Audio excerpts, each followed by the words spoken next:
What's up, summoners? King Blair here. Today we're going to be talking about the current banner heroes, Holiday Yufine, who is a limited hero, as well as Mui, and whether or not you should pull for them. So if you like the video, make sure you like, subscribe, and join the Discord server. Link in the description. But without further ado, let's get right into it. As always, you guys know I like to start these with a summary of what's coming next, so you guys get a better idea before you use your bookmarks. Well, in 2 weeks, we are confirmed to get the collab, right? So the collab is finally happening. The collab is going to be with ReZero. So we can expect at least 2 new heroes. So they'll most likely be 2 banners. We also still don't know when Samurai Seria, but at this point, we don't even know if we should call her Samurai Seria anymore because she might not even come during the summer at this point. But she's another limited unit that's also supposed to be coming in the near future. So there's 3 other limited heroes that are right around the corner.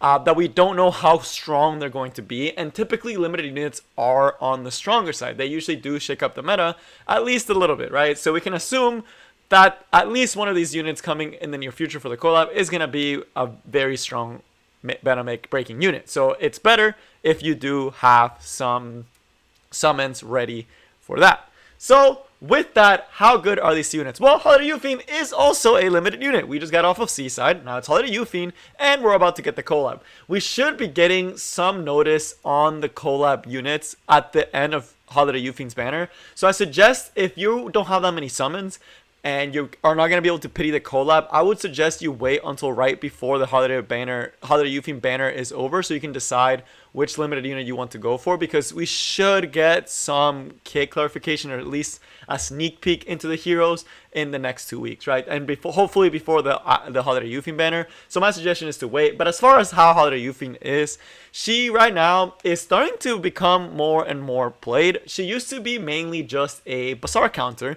Now, because she got that extra evasion and that new Guild Wars artifact that looks amazing on her, she actually has become a much better unit that is going to be more of an opener unit. If you're someone that likes to play aggressive, likes to play cleave, or aggro teams, Holiday Yufine is looking really good. Why? She's able to evade now and have a barrier with a new artifact. She can do pretty good damage on the S3. She can cleanse and she can CR push. So she's looking like a much better unit right now than she did in the past, right? And she still does counter Bazaar and even to an extent Cerise, because you're able to potentially evade and then take off some of the debuffs that Cerise put on you, allowing you to come in. And to an extent, even things like Fairy Tale Tenebra, right? There's a lot of things that Holiday Yufine can now counter, as well as being a very strong opener unit. On the other hand, we have Mui, who right now, besides just being a control style unit, she is also a very strong Guild Wars defense unit, but it requires insane gear, and Mui overall it requires insane gear. If you can't make this unit 270 plus speed easily, it's not a unit for you. She's not a bad unit. She's actually a very strong control unit and a very strong Guild Wars defense unit, but it requires just ridiculous speed and effectiveness gear for her to work properly, right? So she's not as needed, although she's definitely a good add if you do have, for some reason, a bunch of bookmarks, or if you really like Mui and also have enough for the collab, right? Because you need to make sure you're saving for the collab. She's actually a very solid unit, particularly as far as Guild Wars defense goes. Both of these units are going to be primarily PvP units. They don't have too much PvE. I could maybe see Mui having some PvE presence in Banshee, since her S3 does do AoE damage as well as give attack buff, right? So I could definitely see Mui being a solid Banshee one-shot unit if you don't already have that, but there's already a lot of different units that you can use for that. It's just another one for PvE if you do want to use her for that. But with that, let's actually go more in depth. So TLDR, before we even get to the summary of the kit and the units, Holiday Yufine, I would wait. She is a good unit right now, but she's kind of tricky to use, and she's not a must-have necessarily, right? So I would wait until the next limiteds are, because she's a limited, right? So wait to see if you like the other limiteds or if you like her game plan more, because that way you'll be able to decide for yourself which limited you want more, because you're not going to be able to get this limited units for at least another year, if not ever, right? They're not guaranteed a rerun. Dien, I think, even had almost a year and a half before she got her first her rerun, right? Her second rerun. So it's not guaranteed, right? You're not guaranteed to get these limited heroes in the future. So it is good if you can have all of them. But if you can't, if you're short on bookmarks, I would suggest if you have the bookmarks, get Holiday Yufine. She's a good unit to have in your inventory. Although not everyone uses her, right? So that's why I say if you don't have that many, make sure you wait to see some announcements and see if you want to pull for the other limiteds if you are short on limited. But now let's actually look at Holiday Yufine's kit. Now, as far as the attack, it is going to be pretty high attack, which actually makes sense for the rest of her kit. Her health is actually really solid, right? She actually has pretty strong defensive stats as well as pretty good defense. Her speed is also not ridiculously slow. She is 1 speed faster than Basar. I know I use Basar a lot to compare to speed, but it's because her main role is countering Basar, so it's always good to see where she stands next to them. To Cerise is much faster than her, but again, she doesn't need to be the first unit to take the turn, although it is pretty nice because, as we'll see, the S3 is pretty stacked. Her Awakening is going to be attack percentage, which makes sense for her kit, as we will see in a second, since she does do a lot of burns. So now let's actually look at the kit and what she is capable of doing. So first, we have the S1. Honestly, a pretty unique S1. Not a lot of heroes have a S1 that's like this. It's an AoE attack that has a 75% chance to apply a burn for a turn, right? This guy actually got buffed recently to have a higher chance of burn. Burn does damage according to your attack and penetrates a certain amount of the enemy's defense when it does the damage, which makes it pretty good for slowly burning down knights. What's cool about this skill is that when it is your turn, not from a dual attack or from a extra attack or anything like that, this skill becomes AoE and it does not trigger dual attacks, and it also makes it so you have it will hit water units, right? I forgot what the wording for is. Unaffected by elemental disadvantage. So you will be hitting water units. It's not elemental advantage, so you do not get extra damage against everyone. That's important to note. It's just you are not going to miss on water, right? It's not advantage. It's just you're not going to miss on water, right? It's kind of a big deal because you don't get that extra 15% crit, and you also don't get the extra damage that you normally would get from elemental advantage, something like Luna, right? S3, right? So, but still, right? It's an AoE skill that's guaranteed to hit, which means you can theoretically land burns on something like a Crawl, right? And it has a decent chance to actually land the burn, and burns over time, I mean, you know Carrot, you know MLR, the burns actually end up doing a lot over time, right? The burns slowly but surely will kill a team if they're not careful, especially because this skill is AoE and can land several times. The artifact that people sometimes will like to use on her is something like Junkyard Dog for a more burn type, so you have a double chance to actually land a burn, right? And her own artifact, Champion's Trophy, it's not that crazy, but if you do like it, it's kind of annoying. It makes it kind of like a Dizzy, where she can potentially stun with that S1. But again, Junkyard Dog or the new Guild Wars artifact looking like the better options. Now the S2, the reason why I think she's actually going to be a really good unit now with the new Guild Wars artifact and potentially one of the better counters to cleave, right? I actually think with this passive, she can become one of the best counters to cleave. For cutting in, and can become a very strong unit as an opener, right? For aggressive teams. Why do I think that, right? So right now, her passive is she reduces the effect decrease of Camarines, so something like Basar, by 50%, right? So that means if Basar pushes you back by 30%, he's only pushing you by 15. That's nice because against Basar, I mean, that part is very good, right? The other part is that you also have increased evasion by 20%, just period. But when you're at max health, you get an extra 50%.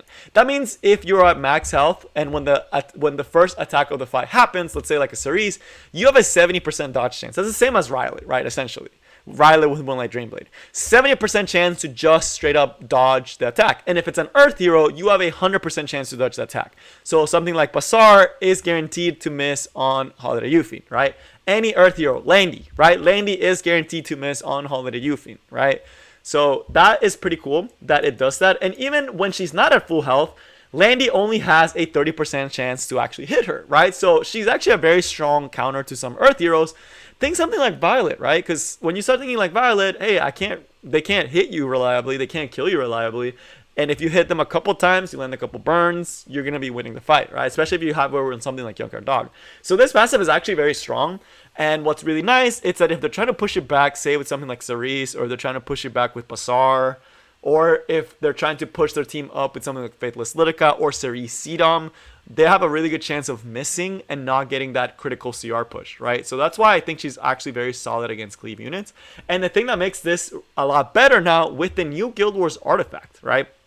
She can start the fight with a 20% HP barrier. We talked about that the HP is pretty nice, right? And the new Guild Wars artifact that we'll talk about later today on the stream, or earlier because we already talked about it, when you get hit at max health, if you're max health after getting hit, you get a 16% CR push, right? So that is incredible because now you have a unit that you can't really CC down because you can miss, right? That you can build pretty fast, like 250 speed is very realistic. That if you're trying to do an AoE attack to set up the rest of your team and you miss, you are giving her a 16% CR push, right? And then if they hit you again, then you get another one, right? So that's pretty cool, right? That's really awesome with the new Guild Wars artifact. Yes, you lose the burn chance. Yes, you lose the stuns.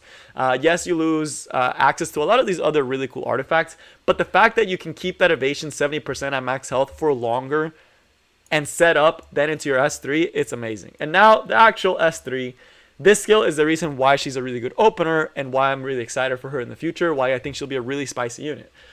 She does an AoE attack that dispels 2 debuffs from all allies. That's really nice. That's Cerise, right? Cerise, gone, right? Debuff's gone. After that, she gives herself greater attack and also increases CR by 20%. This is one of the higher CR pushes that you can have, right? That is, in all intents and purposes, really, really good, right? So you are essentially giving your team a 20% CR push, and you're also dispelling all debuffs, essentially resetting. Think this against a Fairy Tail Tenebria. Fairy Tail Tenebria has a 70% chance to not hit you if you have the Guild Wars artifact, and then because you're still at full health, you get that CR push. Then you're able to cut into your enemy's cleave or your enemy's setup, do this S3, do some good poke damage, give herself greater attack buff for the following turns, and also push the rest of your team up so you get turn priority. That is all very, very good, spicy stuff. I'm a big fan, right? I think that's really, really solid, and that has a lot of chance for like speed Holiday Yufine in the future, right? And of course, animation is a limited unit, right? Limited units always have pretty good animations, so Holiday Yufine is no different. Her animations, I honestly think, is one of the best ones in this game. It looks gorgeous, right? It looks great. The food looks delicious. I would just want to gobble up all the meat that is on that screen because it just looks so good. So it's a very good S3. It's very satisfying. She's awesome, right? Her S3 is awesome, right? So as far as where can you use her? Again, I mentioned she's mostly going to be for PvP.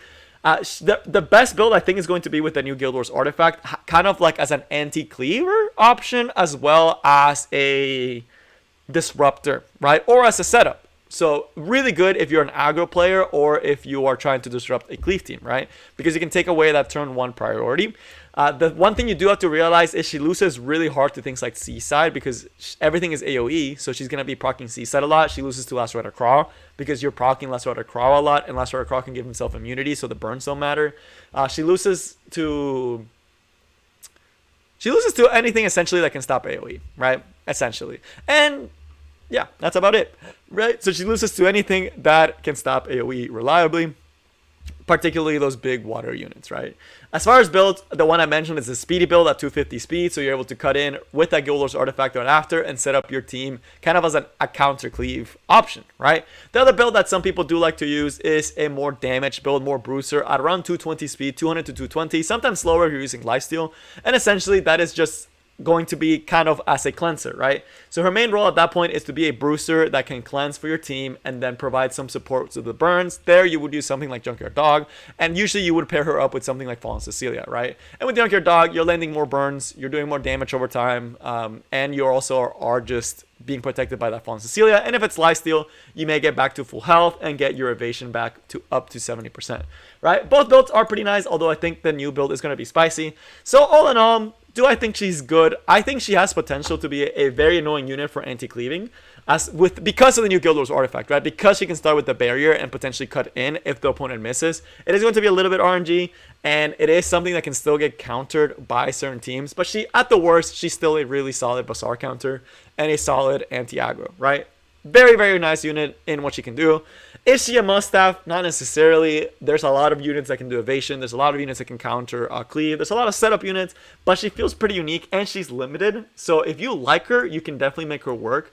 I definitely think if you have enough resources to pull for her as well for collabs in the future, for at least 2 collab heroes, then I would consider pulling. But if you're worried, make sure you wait at least 2 more weeks before the actual release.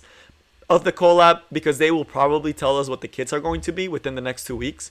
So we'll kind of have some leaks, we'll have some ideas, and we can talk about it. If you really want to pull for her, then you'll know then, and you can make that decision on your own, right? So again, if you're low on resources, wait until they announce the kits of the collab units or of the Sunrise area. If you're not low on resources, then yes, by all means, you should definitely pick her up because she's a limited hero, right? And you want to have limited heroes in your arsenal. Now, on the other hand, we have none other than Mui, who is also a warrior, right? So pretty interesting. Mui is going to be a very high speed unit. She does have an EE. I kind of memorized some of the effects. I believe she gets more effectiveness, but she has decent defense, kind of not so great HP, okay attack, pretty decent speed. I mean, it's not it's not Cerise levels, right? But it is faster than Bazaar, and it is as fast as something like a Faithless Lidica, right? So she's not the fastest tiers, but she's like the speedier tiers, right? More of the aggro. She does have some effectiveness to pair up with some of the stuff she does, as well as some crit rate. And her Awakening is going to give crit rate to your team or dual attack chance, which is a little weird because you rarely ever see the S1. But now let's actually look at her kit. And again, Mui is not limited, so you can definitely skip her. And if you don't have insane gear or you're not trying to go insanely high in Guild Wars, I would suggest skipping, even though she looks very fun and is very cool for cleaves, right? But she's very hard to build as well. So the S1 attacks with the whip, has a chance to inflict a random debuff. You can soul burn it to get 100% chance, and the debuff is for 2 turns. The debuffs that you can get are shown there: silence, decreased defense, decreased attack, and unhealable. Again, nothing crazy. Silence can be pretty annoying. Decreased defense is pretty nice. Decreased attack's not so great. Unhealable is like whatever, right? And it's random, so you're likely to get one of them eventually, right? So right there we got it, and if you soul burn it, it is going to be for 2 turns. So there's that. The S2 is going to be one of the reasons why she's so often used. You have an 80% chance, I believe, to stun. Yeah, it's 80% chance to stun, as well as apply a 50% chance to inflict bleeding effects, right? So this is almost like an A Tywin, right? It's a pretty good skill. It doesn't strip, but then we'll see in a second what her S3 does. But again, it is pretty spicy. It is pretty cool. It allows you to stun, and that can get pretty annoying, right? Especially if you're able to set up properly into her. And then, of course, you have the S3, which is going to be an AoE attack that dispels 2 buffs, so essentially a full strip if you're going first. And you get attack buff to all allies right after. So this starts off really good with CDOM in something like Arena, because you can come in, you can strip all buffs, and then set up attack buff. The reason why Mui is so often used in Guild Wars defense is because people will have 290 speed plus Muis, right? Pushing 300 plus, right? So you can't really outspeed them easily, and you have the potential to get speed RNG'd. And they will pair them up with Kisei and with Arbiter Vildred.